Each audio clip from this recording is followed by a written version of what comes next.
Ashoka university के professor Mahmudabad Ali Khan Mahmudabad के खिलाफ एफआईआर इसलिए दर्ज हो गई है क्योंकि उनका अंग्रेजी में लिखा हुआ पोस्ट का एक भी शब्द इन मोहतरमा और साथ ही एक और महानुभाव को समझ ही नहीं आया।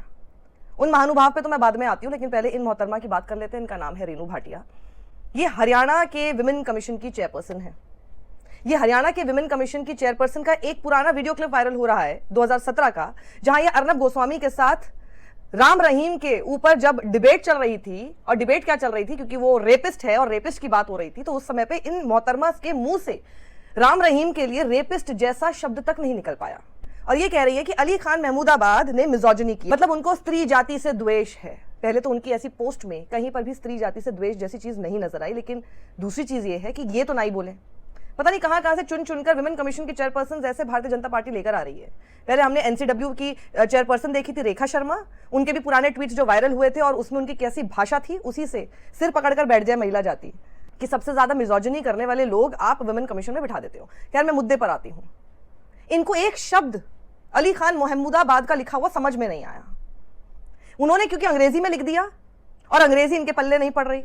भाई, मैं कहना चाहती हूं, मेरी गुजारिश है, क्योंकि भारतीय जनता पार्टी की सरकार है केंद्र में, क्योंकि दूसरे जिस शख्स ने किया वो भी भारतीय जनता पार्टी के युवा मोर्चा का हरियाणा का कोई शख्स है। ये दोनों ये इसलिए इस तरह की हरकतें कर रहे हैं क्योंकि इनको एक शब्द समझ में नहीं आया। और इतनी कोई भारी भरकम अंग्रेजी नहीं है, लेकिन ये नॉर्मल कॉम्प्रिहेंशन स्किल्स हैं जो कि होनी चाहिए। अब मैं आपको एक चीज बताती हूँ। आखिर ये यूपीएससी के एग्जाम्स में आपको पता है, प्रीलिम्स में सीसैट वाला जो पेपर होता है उसमें बहुत इंपॉर्टेंट होता है रीडिंग कॉम्प्रिहेंशन। उसमें आपके मार्क्स नहीं आएंगे तो आप आगे के सेकंड राउंड तक, मेंस तक नहीं जा सकते। उसी तरह से लॉ के जो एग्जाम्स देते हैं, क्लैट, सबके एग्जाम्स आप उठाकर देख लीजिए, रीडिंग कॉम्प्रिहेंशन एक बहुत ही मेजर परसेंटेज उन एग्जाम्स में अपनी स्पेस रखता है। और इसका मतलब यह है कि वो बहुत इंपॉर्टेंट है। और तो और मैं आपको बता दूं, हम जर्नलिस्ट भी जब आप किसी जगह पर किसी ऑर्गेनाइजेशन में, जैसे मैं अपना बीबीसी का एग्जांपल आपको बताती हूँ, पूरे राउंड्स ऑफ टेस्ट्स होते हैं जहां पर वो सारी स्किल्स आपकी देखते हैं। आपकी जनरल नॉलेज कैसी है, आपको basic understanding of the language है कि नहीं है, ट्रांसलेशंस कैसे करना है, Hindi to English, English to Hindi. वो इसलिए किया जाता है, वो इसलिए नहीं कि जी आपको कोई भाषा का ज्ञान नहीं है। अगर आपको भाषा का ज्ञान नहीं है, वहां पर इसलिए रहकर काम नहीं कर सकते क्योंकि कोई खबर जब बाहर से आएगी उसको जब आप समझ ही नहीं पाएंगे तो आप उसको ट्रांसलेट कैसे करेंगे। ये बेसिक।